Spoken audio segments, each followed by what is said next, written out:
नमस्कार और अक्षय तृतीया के खास शो में आपका स्वागत है। मैं हूं मनीषा गुप्ता।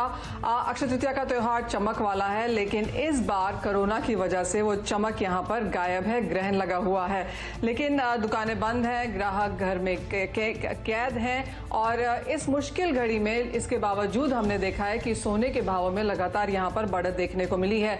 ऑफकोर्स आप घर से निकलकर ज्वेलर की दुकान में जाकर नहीं खरीद सकते, लेकिन ऑनलाइन खरीदारी के मौके यहां पर अभी भी हैं, चाहे वो फ्यूचर्स हो, ईटीएफ हो, सरकार का सॉवरेन गोल्ड बॉन्ड स्कीम हो, यहां पर निवेश के तरीके अभी भी खुले हैं। अंतर्राष्ट्रीय बाजारों की अगर बात करें तो यहां पर हमने लगातार खरीदारी बनते हुए देखी है, चाहे वो गोल्ड ईटीएफ्स है या फंड्स हैं। ग्लोबल ईटीएफ इस वक्त 7 साल के हाईज पर है और 100 टन से ज्यादा की होल्डिंग्स वहां पर हमने बनते हुए देखी हैं। इस खास शो में हम आपको ऑप्शंस बताने वाले हैं कि अगर अक्षय तृतीया पर आपको सोने चांदी में खरीदारी करनी हो तो आपके लिए क्या विकल्प हैं, खरीदारी अगर की जाए तो आगे किस तरह के रिटर्न्स देखने को मिल सकते हैं। इसी पर आज करेंगे चर्चा।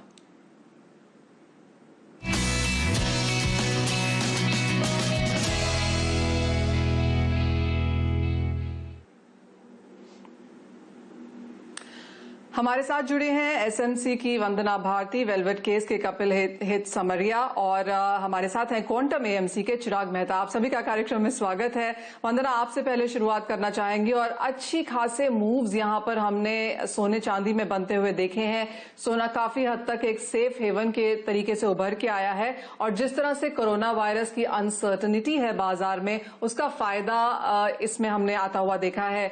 रिसेशन की कंसर्न्स हैं, स्लो डाउन है, इकोनॉमिक डेटा कमजोर आया है, स्टिमुलस मेजर्स यहां पर काफी हद तक बैंक्स की तरफ से, इंटरेस्ट रेट कमजोर है, तो पूरी रेसिपी तैयार है कि यहां से आगे सोने में बढ़त देखने को मिल सकती है। आप क्या कहेंगी, किस तरह के प्राइस व्यूज आप लेके चल रही हैं? Good morning Manisha. सबसे पहले तो सब लोगों को काफी मुबारकबाद अक्षय तृतीया का। इस बार वाकई फिजिकल मार्केट में कोई भी एक्शन नहीं है यहाँ पे, लेकिन फ्यूचर्स मार्केट में काफी एक्शन है और मुझे लग रहा है कि जिस तरीके से आपने जितनी सारे फैक्टर्स यहाँ पे बताए हैं और मुझे लग रहा है कि ये प्रोलॉन्ग होगा थ्रू आउट 2020। जो एक्सटेंट है वो थोड़ा सा हम सब कह सकते हैं कि सेकेंड हाफ 2020 थोड़ा कम हो सकता है, लेकिन कुछ चीजें हैं जो यहाँ पे स्टे करेंगी, जैसे कि इंटरेस्ट रेट जो है वो लो ही रहेगा यहाँ पे, जो रिजीम है वो लोअर साइड रहेगा। स्टिमुलस मुझे लग रहा है कि और भी यहाँ पे आएंगे और ऑलरेडी पाइपलाइन में है यहाँ पे। और दूसरी चीज है कि जो इकोनॉमिक रिलीजेस थे वो हम लोगों ने सोचा था कि जो फर्स्ट क्वार्टर है वो वर्स्ट होगा, सेकंड क्वार्टर से थोड़ा सा यहाँ पे इंप्रूव होना शुरू होगा, लेकिन लग रहा है जिस तरीके से जो स्प्रेड है वो कंटेन नहीं हो रहा है, तो मुझे लग रहा है कि ये जो सेकेंड क्वार्टर का जो रिजल्ट आएंगे थर्ड क्वार्टर में, वहां पे भी एक बार फिर से पैनिक होगा और सेकेंड राउंड ऑफ जो सेलिंग है वो हम वहां पे आते हुए देख सकते हैं इक्विटी मार्केट में भी। तो मुझे लगता है कि सोने ने पिछले 3 सालों में इक्विटी मार्केट पे काफी ज्यादा रिएक्ट किया है और वहां पे जो नेगेटिव कोरिलेशन था वो भी काफी अच्छा था और जब करेक्शन आया इक्विटी में तब तक हम लोगों ने एक न्यू हाई बनते हुए देखा है। यहाँ पे मुझे लग रहा है कि एक ट्रिगर जो है ये बहुत अच्छा काम करेगा यहाँ पे, और जिस तरीके से प्राइस मूव अभी हो रहा है इंटरनेशनल मार्केट में अभी भी $1800 से नीचे है सोना, लेकिन लग रहा है कि एक बार $1835 तक यहाँ पे आ जाना चाहिए। इंडियन मार्केट में मुझे लग रहा है कि अगर हम INR टर्म्स की बात करें तो मुझे लग रहा है यहाँ पे मनीषा एक बार मुझे लग रहा है कि 48,500 से लेके 48,700 तक भी प्राइसेस जो हैं वो जा सकते हैं जब सेकेंड वेव आएगा बाइंग में। तो मुझे लग रहा है जो भी करेक्शन यहाँ पे मिल रहा है बिटवीन द रेंज ऑफ से 45,000 टू 46,500 यहाँ पे फिर से एक्यूमुलेट कर सकते हैं। साथ ही मुझे लग रहा है कि रेंज जो अगर पूरे थ्रू आउट 2020 की मैं बात करूँ, मुझे लग रहा है कि 50K के पास एक बार सोना जो है जा सकता है, खासकर जब एक बार लॉकडाउन खुलेगा और जितने भी जो फिजिकल बाइंग है ड्यू टू वेडिंग वो मुझे लग रहा है जो रुके हुए हैं, पोस्टपोन हुए हैं, तो जो इन्वेस्टमेंट बाइंग रहेगा फिजिकल में वो रुक सकता है, लेकिन जो वेडिंग पर्पज से जो बाइंग रुकी हुई है और जो वेडिंग्स रुके हुए हैं, तो मुझे लग रहा है कि फिजिकल में भी एक बार फिर से एक्टिविटीज आ सकती है एक बार जब लॉकडाउन स्लोली यहाँ से ओवर हो, सिचुएशन थोड़ा सा नॉर्मलाइज हो।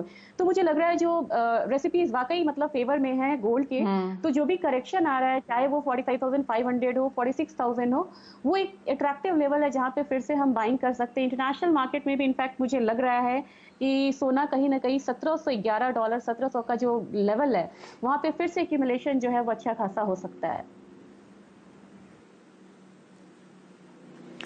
यानी कि कुछ करेक्शंस यहां पर सोने में देखने को मिल सकती हैं, लेकिन खरीदारी के मौके यहां पर बरकरार हैं। हर डिप पर आपको खरीदारी करनी है और जैसे वंदना ने कहा कि ऊपर में 48 इवन 50,000 तक के लेवल्स यहां पर देखने को मिल सकते हैं।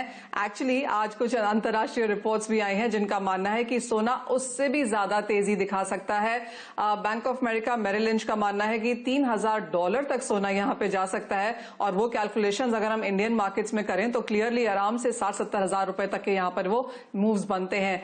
पर वो ऑफ कोर्स फोरकास्ट की बात है और सिनेरियो काफी पॉजिटिव है इस वक्त। खरीदारी लेकिन बाजार में काफी हद तक रुकी हुई है। चिराग, आप क्या कहेंगे? ईटीएफ की बाइंग जनवरी में हमने नए रिकॉर्ड्स बनते हुए देखे थे, फरवरी मार्च में भी खरीदारी यहां पर रही है। फर्स्ट क्वार्टर इंडियन मार्केट्स के लिए ईटीएफ के बाइंग के लिहाज से कैसा रहा है और अक्षय तृतीया की मांग क्या भी आप यहां पर बनता हुआ देख रहे हैं? जी मनीषा, अगर ईटीएफ बाइंग देखें तो ये महीने में हमने काफी अच्छी बाइंग होते हुए देखे हैं। In recent times this has been one of the best months as far as flows हमारे ईटीएफ में हम देख रहे हैं। I think it looking at volumes ये बाकी ईटीएफ के लिए भी यही ट्रेंड होगा। But this so far has been because जब भी क्राइसिस हिट होता है तभी लोग अंडरस्टैंड करते हैं कि सोना एक अच्छा डाइवर्सिफायर है, इसके लिए एलोकेशन रखना चाहिए और इम्पोर्टेंस उसका एज एन एलोकेशन बढ़ जाता है। सो सब लोग अपने पोर्टफोलियो एलोकेशन में जहां इक्विटी और रिस्क एसेट्स एक हिट लेते हैं वहां पे गोल्ड के अंदर इन्वेस्टमेंट बढ़ता है। तो एक ट्रेंड हमने काफ़ी अच्छा देखा है ये क्वार्टर, स्पेशली ये month. I think Akshaya Tritiya में भी हम देखेंगे कि काफ़ी अच्छी डिमांड गोल्ड ईटीएफ और गोल्ड फंड्स के लिए होगी, क्योंकि ये एक विकल्प है जो एज गुड एज गोल्ड है, बिकॉज एवरी यूनिट जो भी है वो फिजिकल गोल्ड बैकिंग है, 24 कैरेट फिजिकल गोल्ड बैकिंग है। अक्षय तृतीया एक ऑस्पिशियस मौका है और इसके लिए लोग चाहते हैं कि फिजिकल अटैचमेंट जो अफिनिटी है वो कहीं ना कहीं रिलेट हो उनके बाइंग पे। तो जैसे सॉवरेन गोल्ड बॉन्ड्स है वो एक गारंटी है गवर्नमेंट का, गोल्ड बैकिंग नहीं है उसके लिए। गोल्ड प्राइस एक्सपोजर 100% है मगर कोई गोल्ड बैकिंग नहीं है। वेदर गोल्ड ईटीएफ या गोल्ड फंड्स में फिजिकल गोल्ड बैकिंग होता है। इसके लिए ये जो फिजिकल अफिनिटी है लोगों की एक ऑस्पिशियस ओकेजन पे वो गोल्ड ईटीएफ के थ्रू और गोल्ड फंड्स के थ्रू पूरी हो सकती है और इसके लिए ज़्यादा से ज़्यादा बाइंग हम देखेंगे गोल्ड फंड्स और गोल्ड ईटीएफ के लिए ऑन अक्षय तृतीया। जी हाँ, अगर आप घर बैठे हैं तो आपको निराश होने की जरूरत नहीं है, क्योंकि ऑनलाइन अब आप यहाँ पर अपने हिसाब से टोकन के हिसाब से सोना यहाँ पर खरीद सकते हैं गोल्ड ईटीएफ्स और गोल्ड फंड्स के जरिए। चिराग, एक और चीज आपसे जानना चाहेंगे for the sake of numbers कि अब तक हमने नंबर्स किस तरह के देखे हैं। अगर फर्स्ट क्वार्टर की बात की जाए तो किस तरह की होल्डिंग्स यहाँ पर बढ़ी हैं, क्या परसेंटेज गेन्स हमने लोगों का निवेश यहाँ पर आते हुए देखा है? सो अगर जनवरी की बात करें तो थोड़ा सा टेपेड इनफ्लो था, स्मॉल इनफ्लो था। February was a record level of inflow, 1400 crore of money had come in February. और मार्च की बात करें तो एक छोटा सा आउटफ्लो था of 200 crore in the gold ETF. तो नेट फर्स्ट क्वार्टर में we have seen significant buying up to the tune of से 1400 crore, 1300-1400 crore. I think April will outpass most of the gains that we have. I mean, जितना भी हमने flow देखा है उससे ज़्यादा फ्लो हम अप्रैल में देखेंगे, क्योंकि as I have said that हम हमारे ETFs के लिए हम रिकॉर्ड मंथ देख रहे हैं ये in a way in last many years. So I think on a daily basis we are seeing inflows. तो एक अच्छा number for the month of April आना चाहिए, क्योंकि अक्षय तृतीया अभी है और उसके लिए जैसे इंक्रीज बाइंग हम देखेंगे। So I think this month is gonna be a record flow month for gold ETF in India. Record महीना रह सकता है अप्रैल का ईटीएफ के लिहाज से, और जैसे चिराग कह रहे हैं कि पिछला क्वार्टर भी यहाँ पर काफी हद तक पॉजिटिव रहा है। काफी क्वार्टर्स के बाद हमने ये ट्रेंड्स यहाँ पर चेंज होते हुए देखे हैं सोने के लिए। लेकिन वेलवेट केस के कपिल हेतम सरिया भी हमारे साथ हैं। कपिल नमस्कार। ऑनलाइन खरीदारी का किस तरह से यहाँ पर ट्रेंड रहा है, क्योंकि आई एम अज्यूमिंग पिछले एक महीने में लोगों ने सिर्फ एसेंशियल कमोडिटीज की तरफ यहाँ पर ध्यान दिया है, लेकिन अब क्योंकि अक्षय तृतीया है, क्या ऑनलाइन खरीदारी यहाँ पर की जा सकती है? क्या ग्रीन जोन्स में यहाँ पर डिलीवरीज हो रही हैं? किस तरह से आपने ये ट्रेंड बनते हुए देखा है? Sure. Thank you so much for having us, on the interview. हम लोग ने ये देखा है कि वाइल ऑब्वियसली कोरोना के कारण लॉकडाउन है etcetera, but I think overall as a sector jewellery का जो सेक्टर है उसमें डिजिटल का अडॉप्शन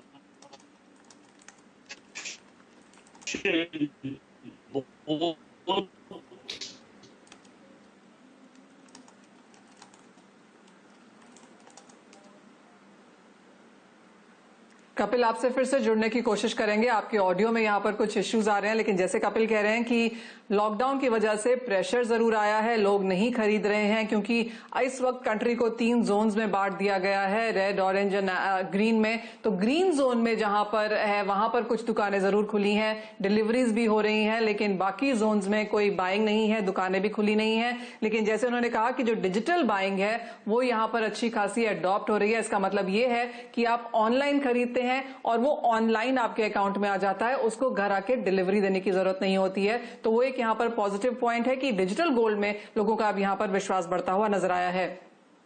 इसी के साथ लेंगे एक छोटा सा ब्रेक। जब लौटेंगे तो आपको बताएंगे कि आप क्या खरीद सकते हैं और किस तरह के रिटर्न्स देखने को मिल सकते हैं। अब तक हमने सोने की बात करी है, चांदी, प्लैटिनम, डायमंड्स की बात भी करेंगे इस छोटे से ब्रेक के बाद।